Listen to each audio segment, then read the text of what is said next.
les tantes, et quand je les vois, je me fais un réel plaisir de retrouver ma langue et de changer de mentalité, parce que j'ai une autre version de langage et même de conception pour dire quelque chose.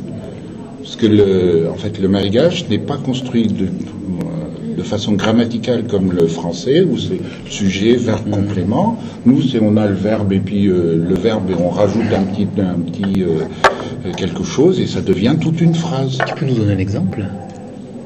Attends, je vais...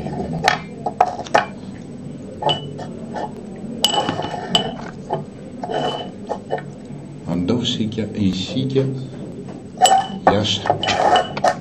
j'ai 3 mots. Oui.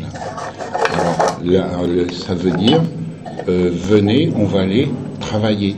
D'accord. Il y a un petit peu plus. D'accord. Donc il y a la structure de la phrase qui change.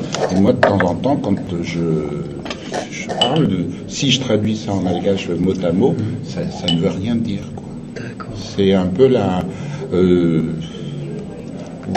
ou même quand on bricole quelque chose, on travaille avec quelqu'un qui est de l'autre côté, puis avec des onomatopées, pratiquement, on se comprend.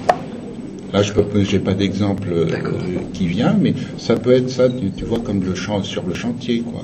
Alors que pour des réglages, par exemple, quand j'ai un copain qui vient régler quelque chose, on a installé une tuyauterie, puis moi j'étais d'un côté, puis je lui demandais est-ce que ça va. Lui, il me décrivait carrément ce qui se passait derrière. Voilà.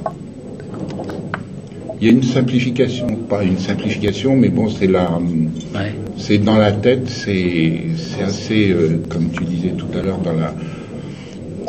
dans ton exemple, c'est... Alors, tu nous redis en malgache le tien pour voir? Mon nom?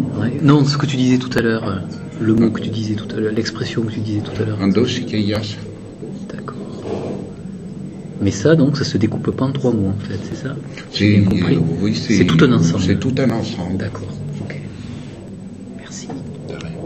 Voilà. Au moins de savoir dire merci en malgache, s'il te plaît, José. Il y aura du café, on prend la... Shout.